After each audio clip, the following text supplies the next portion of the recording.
¿Qué pasa con el presidente?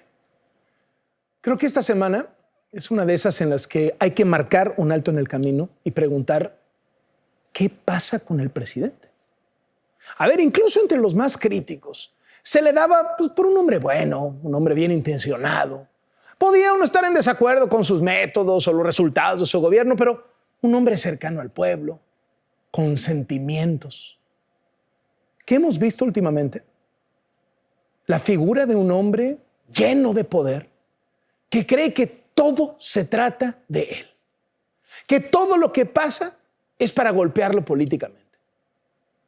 Yo no sé si esta semana tocó fondo o alcanzará nuevos límites, pero lo que estamos viendo es a un presidente que frente a casi 60,000 personas muertas por la pandemia, no quiere hablar de esas vidas perdidas, no quiere hablar de esas tragedias, no contarlas, sacudírselas, como si cada persona que se muriera por coronavirus fuera para atacarlo a él.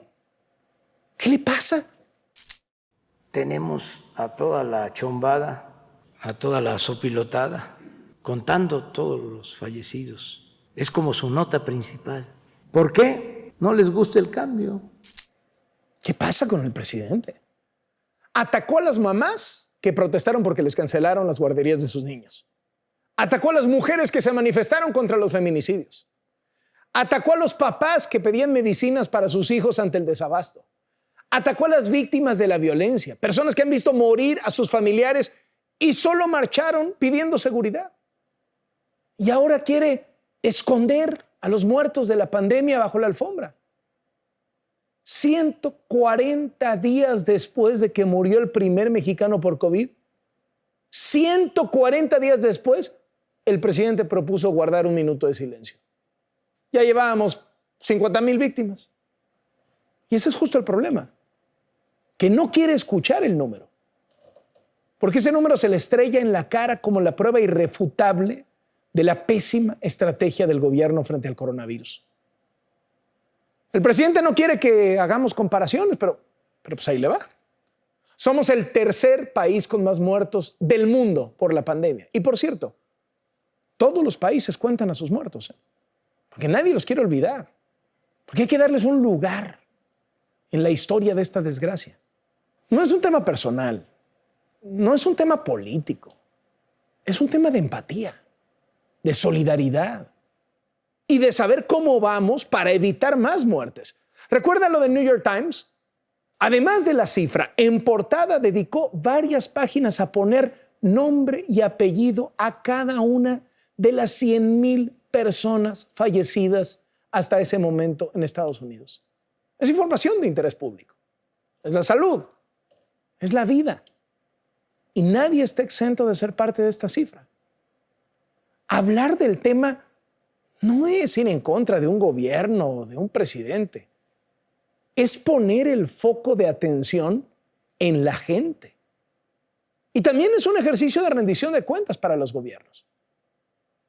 El 4 de junio, el estratega de la pandemia, el subsecretario López-Gatell, reconocía que su estimación inicial había fallado, que no iban a ser los 6,000 muertos que él pronosticó. Pero como siempre, él dijo que eso estaba contemplado como parte de un modelo con una posibilidad, que los tontos somos nosotros. En ese momento iban 12,000 muertos, el doble de su pronóstico. ¿Y qué dijo Gatell? Que íbamos súper bien, que no podíamos hablar de que la situación estaba fuera de control o que estuviéramos viviendo una catástrofe. ¿Qué catástrofe? Lo que se dice catástrofe si llegábamos a 60,000 personas muertas. El mínimo era 6,000, otro escenario era 8,000, otro era 12,500 y teníamos así hasta 28,000, que se redondea a los 30,000, e incluso un escenario muy catastrófico que podía llegar a 60,000. Un escenario muy catastrófico. Sus propias palabras. Pues eso, Estamos a unos días de alcanzar esas 60,000 muertes. Y si nos vamos a resultados, que en el continente americano estamos en el 5º lugar. Son más los fallecidos en Estados Unidos, en Brasil, en Chile, en Perú. Y si nos comparamos con Europa, Son más los fallecidos en España, en Francia, en Inglaterra que en México. Usted sabe que esto no es cierto. Al día siguiente de esta declaración se publicó un cruce de datos. Resultó que México estaba en el primer lugar de los países con más muertes por COVID por cada millón de habitantes en la última semana. Primer lugar. ¿Cuál pandemia domada? Los muertos y los contagios no se pueden ocultar. Y mire que el presidente ha tratado con todo tipo de distractores para no hablar de la pandemia. Vamos a informarles sobre el aeropuerto, todo lo que es el aeropuerto de Santa Lucía, que dijimos que íbamos a limpiar de corrupción al gobierno como se limpian las escaleras, de arriba para abajo. Infodemia, esta nueva epidemia que tiene que ver con las noticias falsas. Vamos a dedicar varias conferencias a este tema. Los ataques en la prensa, sí comprendo que estén molestos. En el caso de la prensa extranjera igual, es el INE, es el aparato de organización de elecciones más caro del mundo y nunca garantizaron elecciones limpias y libres. El presidente Trump, cuando era joven, jugaba a béisbol, era pitcher. Yo en ese tiempo le bateaba a los pitchers que tiraban más de 100 millas. No es para presumir. Entonces podemos hablar del béisbol. Respetuosamente les pido que nos ajustemos en esta ocasión a preguntas sobre el avión, sobre la rifa, que vamos a mantener la ceremonia del grito y el desfile. Hice la propuesta que sea con antorchas. No se está hablando mucho de Lozoya, ¿eh? Va a dar a conocer los nombres de todos los que recibieron dinero. Ayer se enojó el expresidente Calderón conmigo, que porque saludé yo a la mamá de Guzmán Loera, pues la volvería a saludar. Aquí está los cachitos del avión presidencial. Aquí trae el billete que trae la fortuna del avión. ¿Yo puedo comprar uno? Claro que sí. No te vayas a ir, que hay que aprovechar. No es que no vea la realidad del presidente. No es que no quiera ver la realidad. No. Lo que no quiere es que la veamos nosotros. Lleva meses diciendo que ya se domó la pandemia. Lleva meses diciendo que ya pasó lo peor y nada. Bueno, insiste en que su estrategia contra el coronavirus ha sido un éxito. Un éxito. Y somos el tercer país del mundo con más muertos. Pero su argumento es que somos un éxito porque los hospitales no están saturados. Sí, nos llevó más tiempo, pero no se saturaron los hospitales. No ha habido casos de saturación de hospitales. Si no hay saturación de hospitales, es porque el llamado que hizo el gobierno desde un principio fue a que la gente no fuera al hospital a menos de que uno se estuviera casi muriendo. Mejor quedarse en casa si los síntomas no eran fuertes. ¿Se acuerda? Y sí, la gente prefiere morir en casa porque sabe cómo están los hospitales públicos. Sin camas suficientes, con poco personal, sin insumos. Y una vez internado, si la cosa se pone grave, pues ya ni siquiera posibilidad de despedirse de los suyos. Pues así la gente se queda en casa. Y mejor para el gobierno, porque a esas no las cuentan entre las víctimas. Vea los datos, son devastadores. En el IMSS, el 43% de la gente que es hospitalizada muere. 43%, es casi un volado. Casi la mitad de los que entran no salen. Compárelo con un hospital privado o un hospital del ejército. La probabilidad de fallecimiento es mucho menor, 15%. En el IMSS es 3 veces más probable que te mueras. Y por ahí andan el ISSSTE, los hospitales estatales, los de la Secretaría de Salud Federal. Pues con razón hay tantas camas disponibles en los hospitales públicos. Primero te dicen que no vayas salvo que estés muy grave. Y si ya te internas, la probabilidad de que te mueras es altísima. Pues por eso la gente no va. Y claro, sobran camas. Pero también sobran muertes. ¿Y por qué mueren? Porque no los hospitalizaron a tiempo para evitar que se pusieran graves. Hoy todo el mundo sabe que la atención temprana es clave para vencer al coronavirus. Estamos a unos días de llegar al escenario muy catastrófico, que así lo calificó el gobierno. A unos días de llegar a las 60,000 muertes. ¿Ya van a cambiar la estrategia para que no se sigan muriendo tantos mexicanos? No hay ningún cambio. No hay ningún cambio. O sea que las pruebas de diagnóstico, pues ni hablar. Lo hemos dicho varias veces. Mientras en el mundo hay cada vez más pruebas, en México hay cada vez menos. Y además no son para cualquiera, ¿eh? En este país, en el que ya se acabaron los privilegios, sí hay pruebas para todo el gabinete presidencial cuando lo requieran, pero no hay pruebas para la población que tiene síntomas, ni para quienes tuvieron un contacto de riesgo, ni para el personal de salud que quiere tramitar su incapacidad. No, para esos no hay pruebas. Ve esta gráfica. Desde el 20 de julio va en picada el número de pruebas. Y eso que de por sí ya se hacían muy pocas. Ahí está el truco. Por eso, curiosamente, en las últimas 2 semanas dicen las cifras oficiales que hay menos contagios. No es que haya menos contagios, es que hacen menos pruebas. Y si hacen menos pruebas, lo lógico pues, es que se cuenten menos contagios. Es una reducción artificial. La realidad es que la pandemia no cede. Y si seguimos por el camino marcado por el gobierno, los resultados van a ser todavía más devastadores.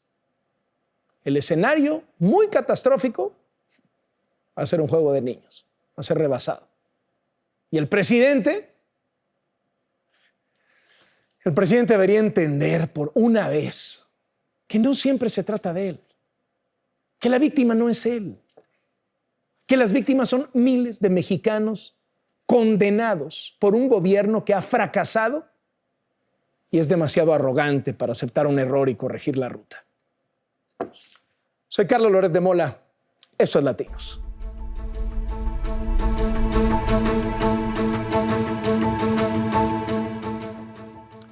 Esta semana el presidente López Obrador ha hablado más que nunca de que está acabando con la corrupción del pasado.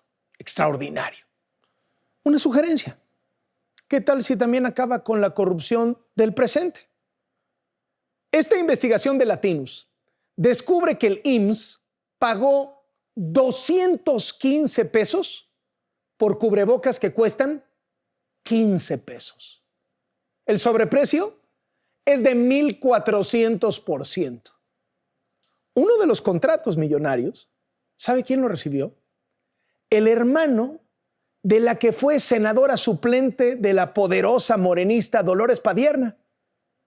Es un trabajo de Mario Gutiérrez Vega.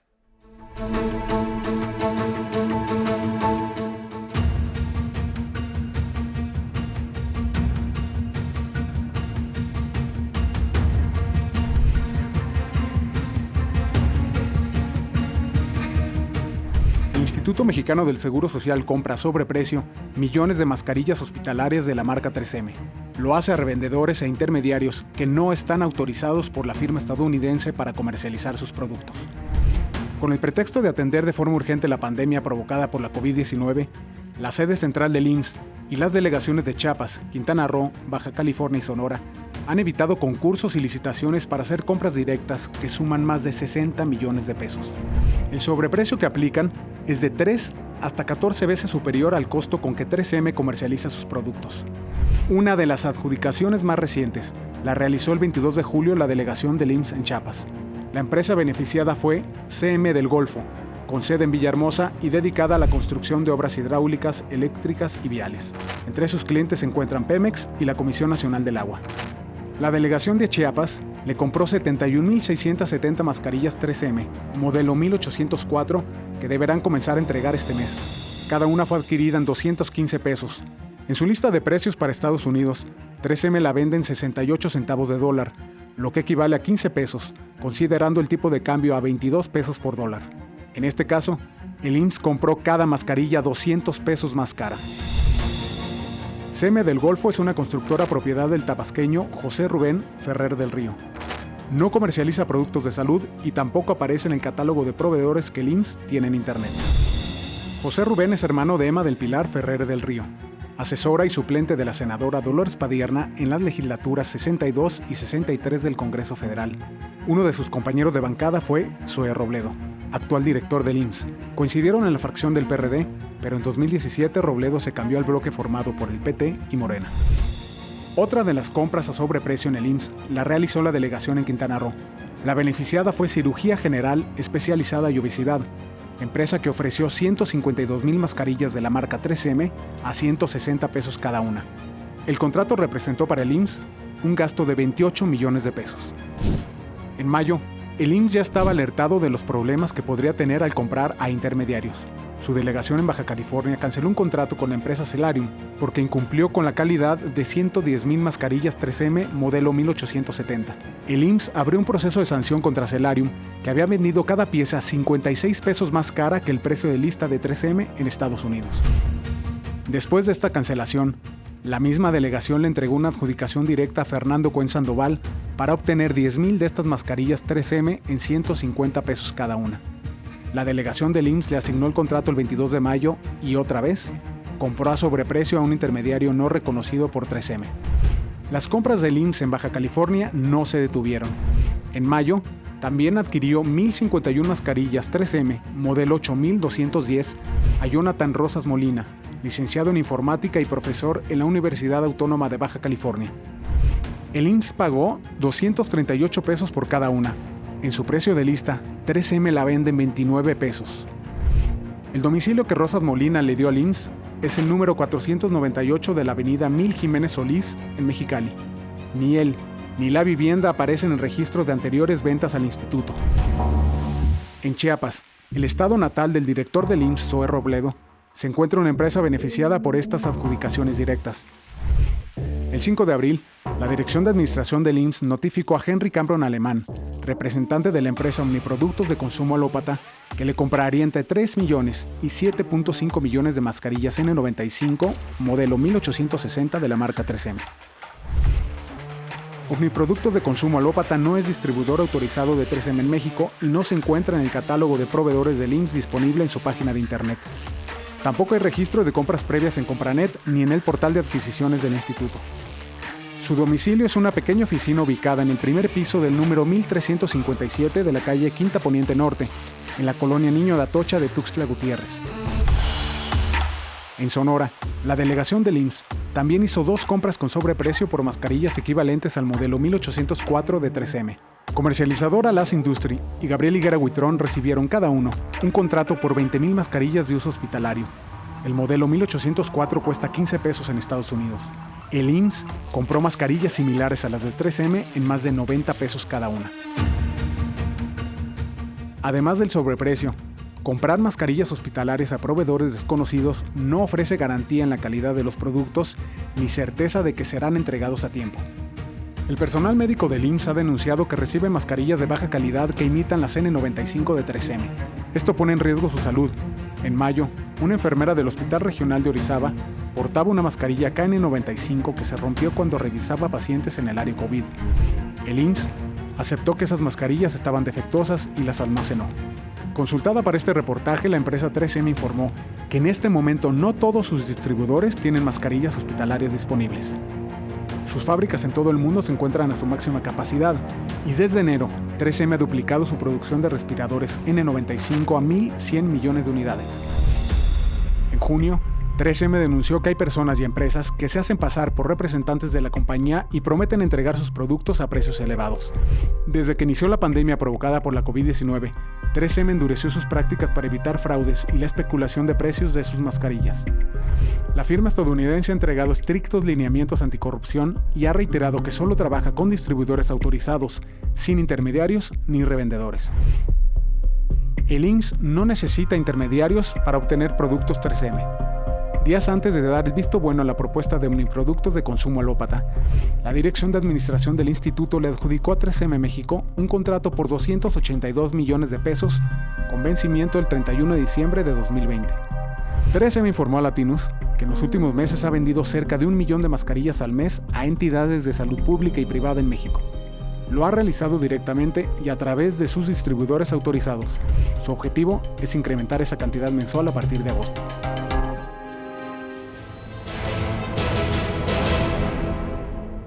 Hoy en el estudio de Latinus, el doctor Francisco Javier Espinosa Rosales, presidente del Colegio Mexicano de Pediatras, especialista en inmunología. Doctor, muchísimas gracias por venir. Al contrario, muchas gracias. Y el doctor Pablo Soberón, él es diabetólogo y ha vivido desde hace 38 años con diabetes. Doctor, muchísimas gracias por estar aquí. Muy amable. Por cierto, siendo usted diabético desde hace ya prácticamente 4 décadas, ¿qué piensa de lo que ha dicho el subsecretario López-Gatell en el sentido de que la mayoría de las personas que mueren por coronavirus en México se deben a las condiciones preexistentes, a las enfermedades que ya traían, que si diabetes, hipertensión, y por eso que si los refrescos, el azúcar, la obesidad?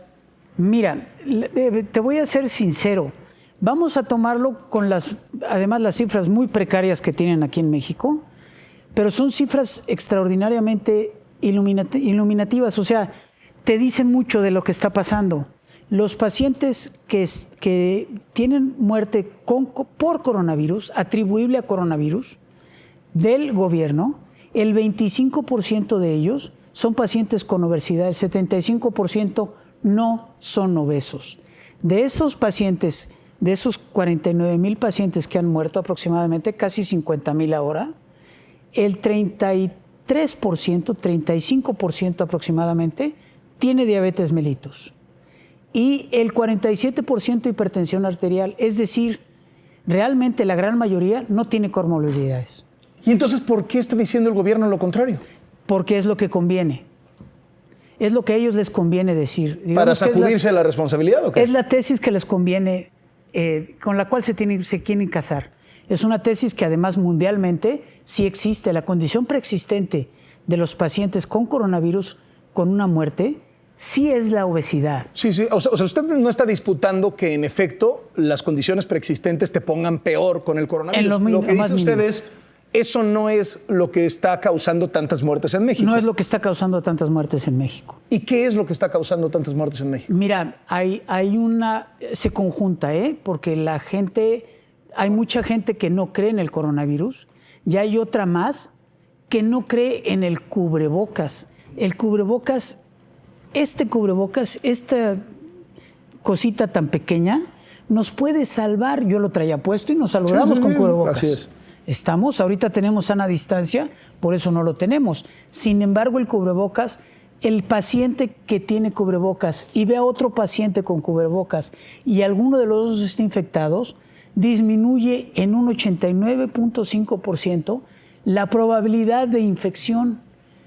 Y no lo digo yo, lo dice Johns Hopkins, por el amor de Dios.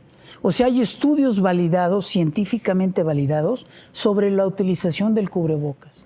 Doctor Espinosa, en el caso de los pacientes con COVID, ya existe en la primera línea de fuego, ya existe entre los médicos algún tipo de protocolo de decir, bueno, ya sabemos, por ejemplo, que hay temas de coagulación, hay que atacarlos por ahí, que tal medicamento funciona o tales pueden funcionar en muchos casos, y más allá de que sabemos que no existe una cura, que no existe una vacuna disponible aún, ¿qué hay de esto? Fíjate que esto, hay dos niveles. El nivel donde los grandes hospitales de México, como el Instituto Nacional de Enfermedades Respiratorias, el Instituto Nacional de Nutrición y Ciencias Médicas, las unidades médicas de alta especialidad del Seguro Social, como el Centro Médico Nacional La Raza, que tienen muy claro eso. Desafortunadamente eso lo tienen claro solo para pacientes que ya ingresaron al hospital por gravedad. Pero en la primera línea de batalla, que son las unidades de consulta externa, los hospitales generales de zona, los hospitales estatales, los centros de salud en las pequeñas comunidades, tienen indicaciones muy estrictas de solamente decirle al paciente sí parece que tienes COVID, no documentarlo con una prueba y solamente dar paracetamol y medidas de alarma, que lo truculento de este virus es que desafortunadamente las medidas de alarma se dan cuando el paciente ya está muy grave. Y es por eso que ha habido miles de pacientes que llegan al hospital con un cuadro clínico tremendamente grave, con una oxigenaciones del 20-30%, que tienen que intubarse casi llegando al hospital y que la posibilidad de que ese paciente pueda salir adelante es muy baja. Y lo que ha faltado es una estrategia más agresiva. Por lo menos en los últimos 3 meses han salido varios estudios que han demostrado que los pacientes que sobreviven, los pacientes graves que han estado hospitalizados, tienen una mayor supervivencia que aquellos que se les da tempranamente esteroides, que son medicamentos muy baratos, muy accesibles. Hay muchos genéricos, los encuentras en todos lados, y anticoagulantes, que es la segunda, porque este virus básicamente lo que genera es una respuesta inflamatoria desmedida por el sistema inmune disregulado y una activación del sistema de coagulación también desmedida porque se inflaman los vasos sanguíneos. Es decir, ya conocemos más al enemigo, ¿no? Durante todo este tiempo. Ahora, ¿esos medicamentos están disponibles? ¿Hay o existe desabasto? Mira, una vez más, tenemos 2 niveles. Los grandes hospitales tienen todo y de hecho, ahora que me invitaron, tuve las llamadas con todos mis gente del gremio, porque al final de cuentas es una enfermedad donde la respuesta inmune exagerada es la causante de gran parte del daño. Y todos me reportan en los grandes hospitales, para pacientes hospitalizados no hay desabasto, pero claramente tienen prohibido recetar estos medicamentos porque entonces no alcanzarían para los hospitalizados a pacientes que todavía no están tan graves como para requerir hospitalización. Y esto es una trampa, porque en realidad podríamos disminuir el 80% de las hospitalizaciones si las diagnosticamos a tiempo a ese paciente que ya nos va dando pistas de que está haciendo un cuadro clínico más agresivo porque tiene fiebre prolongada, porque O sea, lo que me está diciendo es que podría ser tratado desde un inicio, no llegar a ponerse grave, pero no lo hacen porque no hay suficientes medicinas para eso. Yo creo que en parte porque no hay suficientes medicinas y en parte porque hay un instrumento que se llama oxímetro que debiera toda familia en México tener y que permite detectar esos casos en los cuales empieza a haber una afección pulmonar importante, porque estos pacientes, y se ha reportado en todo el mundo que tienen una cosa que se le ha llamado hipoxemia feliz,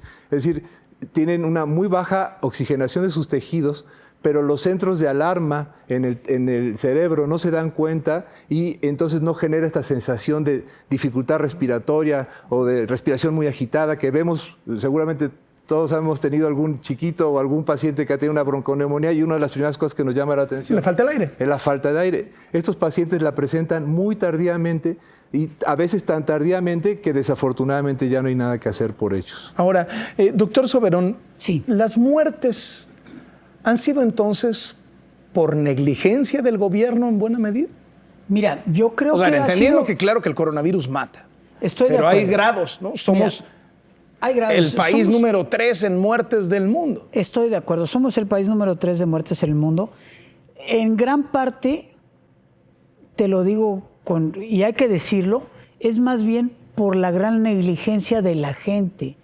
La gran mayoría de los pacientes que llegan graves al hospital, porque los pacientes llegan muy graves. Y esto no nada más es con el coronavirus, estoy hablando de la gente en general. Cuando un paciente con diabetes llega al hospital es porque tiene el 98% de probabilidades de morirse, ¿sí? Digo, la verdad es que están buscando, y yo siempre se los digo y lo quiero decir con todo respeto, están buscando un mago, no un médico, ¿verdad? Y muchas de las personas creen que al llegar al hospital se les van a resolver sus problemas. Los problemas se deben de resolver desde casa. Lo primero que debe de hacer la gente, y esto se los digo como una recomendación general, es lo que dice el doctor, es medir la oxigenación. Todo el tiempo, aunque te sientas bien. Aunque te sientas bien. Pero realmente lo que nos va a dar un signo de gravedad es la oxigenación. Y otros parámetros de laboratorio, pero los parámetros de laboratorio ya son para el hospital. Sin embargo, un paciente que tiene abajo del 94% de oxigenación, del oxímetro de pulso de oxigenación en los dedos, entonces ese paciente es un paciente que se va a considerar grave. Si tu oxigenación o tu oxigenación de oxímetro de pulso baja del 94%, vete al hospital. Así te sientas bien, porque además es cierto, El término se acaba de acuñar y es la oxigenación feliz, la hipoxemia feliz, que es la oxigenación baja sin sintomatología. Desde su punto de vista, doctor Espinosa, ¿hay negligencia del gobierno y por eso estamos tan mal? Sí, claramente sí. Hay negligencia desde el punto de vista que han procurado no hacer muchas pruebas, a pesar de que estaba dentro de las capacidades del sector Y particularmente en los últimos días, semanas, las pruebas son cada vez menos. Y esto absolutamente disminuye, por supuesto, el número de casos y el número de casos de gente que, como la gran mayoría, por lo menos 6 de cada 10 pacientes con COVID, tienen una sintomatología mínima, muy corta, y como quieren ir a hacer una prueba y no los priorizan porque no están graves, entonces estos siguen haciendo una vida normal, y contagiando a todos sus contactos. Y entonces, si tú no diagnosticas a los pacientes, a todos, no solamente a los graves, y a esos pacientes que aunque no estén graves, les indicas a que se queden en casa por lo menos 2 semanas y le avisas a todos sus contactos para que también tengan medidas de aislamiento por lo menos durante 2 semanas, si hubiéramos hecho eso desde el principio, nuestra historia hubiera sido muy diferente.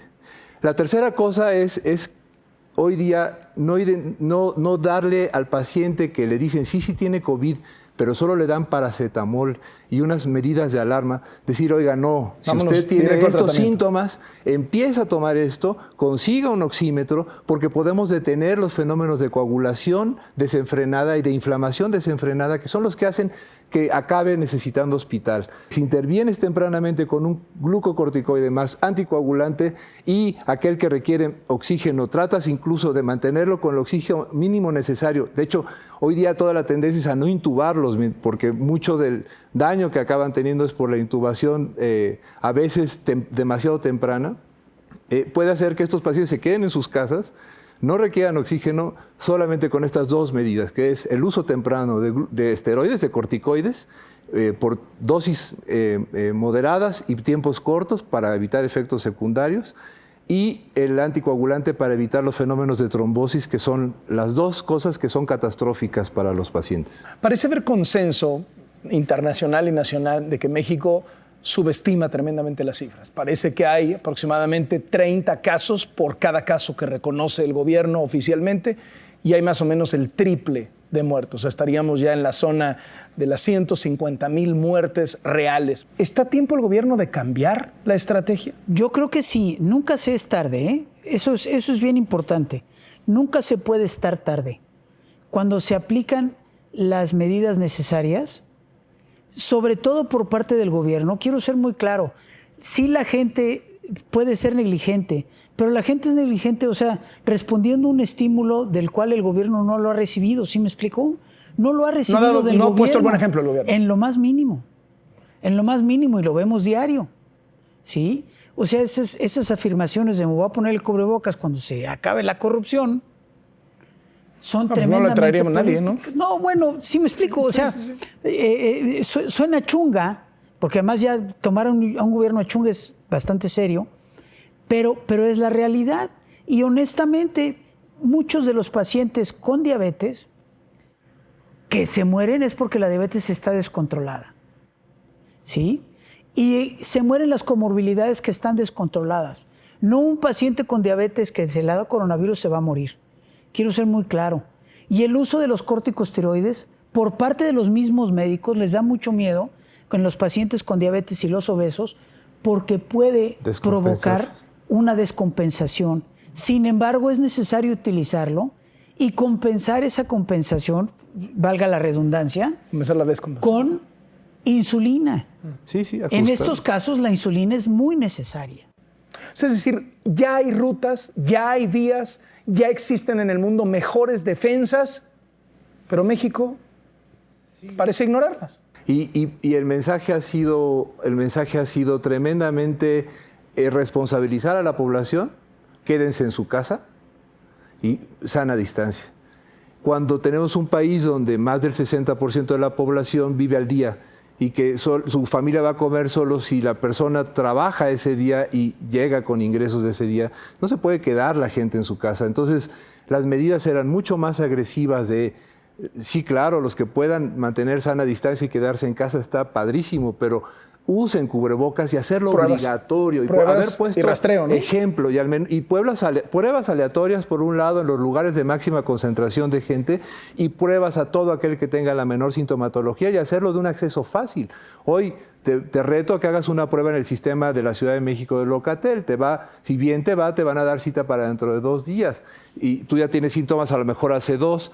Cuando te dan el resultado va a ser cuando tienes 7, 8 días de la enfermedad, que es cuando ya estás bien grave, si eres de los que va a progresar a formas muy graves. Entonces el sistema está completamente inoperante, desbordado. El gremio médico, una vez más, la gente que está en los grandes hospitales... Sí, pero la gente que, es el porcentaje de pacientes en los grandes hospitales, en esos 4 o 5 grandes hospitales, es poquito. Y tú sabes comparado la con cantidad de miles de pacientes que están muriendo en hospitales donde solamente les ponen oxígeno, no les dan ningún medicamento. Yo recibo decenas de llamadas, doctor, ¿qué podemos hacer? Solamente le están poniendo oxígeno. Oye, pues diles que le den corticoides, no, que no le pueden dar. Bueno, y anticoagulantes, no, que ya no tienen. ¿Y la prueba tampoco? No, por supuesto, los que ya están hospitalizados sí les hacen prueba. La gran mayoría para estar hospitalizados es porque tienen prueba, pero no les dan nada más que oxígeno. Y pasa desde lugares tan importantes como el Centro Banamex o el hipódromo acondicionado, donde lo único que les dan es oxígeno suplementario, pero ningún medicamento que disminuya la inflamación o que atenúe la coagulación. Doctores, les agradezco muchísimo que hayan venido a exponernos estos temas. Muchas gracias por estar en Latinos. Muchísimas gracias por la invitación. Hasta luego. Los doctores Soberón y Espinosa.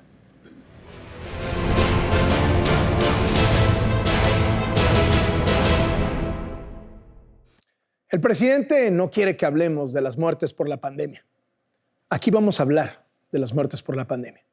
El presidente prefiere que hablemos de la corrupción del pasado. Y sí, aquí vamos a hablar de la corrupción del pasado, pero también de la corrupción del presente.